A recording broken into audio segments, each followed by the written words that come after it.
Son zamanlarda Çin hükümeti Xinjiang'ı tanıtmak adına uluslararası sosyal medyada Uygur giyim ve yemekleriyle ilgili videolar paylaşarak Uygurların Çin ulusunun bir parçası olduğunu aktif bir şekilde tanıtıyor.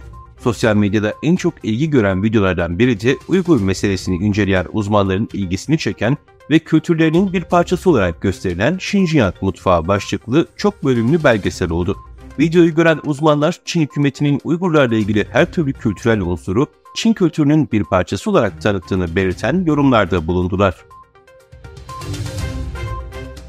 Yeni bir rapora göre Avrupa Birliği'ne gelen giysilerin önemli bir kısmı muhtemelen Uygur zorla çalıştırma kaynaklı malzemeler içeriyor. Uygur Rights Monitor, Schiphol Üniversitesi ve Uygur Demokrasi ve İnsan Hakları Merkezi tarafından hazırlanan rapora göre Zara ve H&M gibi büyük markalar toplama kamplarında tutulan Uygurların çalıştırılmasını zorunlu kılan devlet programlarıyla bağlantılı 4 büyük Çinli şirkette olan bağlantıları nedeniyle başta pamuk olmak üzere zorla çalıştırılan malzemelerden tedarik etme konusunda yüksek risk altında.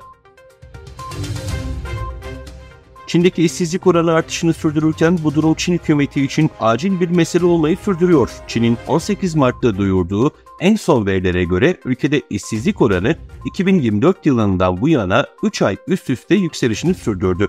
Çin'de işsizliğin tekrar yükselişe geçmesi son 2 ayda sanayi üretiminde yaşanan hafif artışa rağmen görülüyor. Ancak ekonominin lokomotifi olan emlak sektörü yeni konut satışlarında yaşanan %29'luk düşüşle birlikte yavaşlamaya devam ediyor. Wall Street Journal'ın belirttiğine göre Çinli gençler arasında işsizlik uzun süredir devam eden bir sorun olarak kalmakta ve geçtiğimiz Haziran ayında Çinli gençler arasındaki işsizlik oranı %21'e ulaşmış durumda. İngiltere hükümeti Çin'in casusluk operasyonlarına karşı resmi ziyaretler kapsamında Çin'den gelen insan sayısını azaltmak amacıyla Çin'e vize kısıtlamaları getirmeyi düşünüyor. Bloomberg News'e göre Birleşik Krallık'ta diplomatik veya iş amaçlı resmi ziyaretler için gelen kişilere özgeçmiş kontrolüne genellikle gerek duyulmadığı biliniyor. Rishi Sunak hükümeti sistemin Çin hükümeti tarafından Çinli casusların Birleşik Krallığa girişini kolaylaştırmak amacıyla kötüye kullanılmasını önlemek için Çin vatandaşlarına yönelik resmi ziyaret vizelerini kısıtlamayı planlıyor. Çin, Elon Musk'ın SpaceX şirketinin ABD İstihbarat Teşkilatı için yüzlerce casus uydu inşa ettiğine dair Reuters haberinin ardından ABD'yi çifte standart ve meydan okumakla suçladı.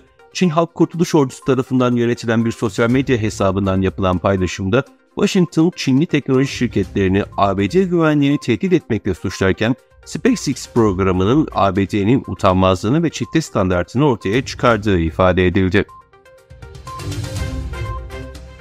Taliban sözcüsü Pakistan ordusunun Afganistan'ın sınır bölgelerine düzenlediği hava saldırısında 3 çocuk 8 sivilin öldüğünü duyurdu. Afganistan'da yönetimi elinde bulunduran Taliban, Pakistan ordusunun dün ülkenin sınır bölgelerine yönelik düzenlediği keyfi hava saldırılarında 8 sivilin öldüğünü duyurdu. Taliban daha sonra Pakistan'ın askeri noktalarını ağır silahlarla vurarak karşılık verdiğini kaydetti.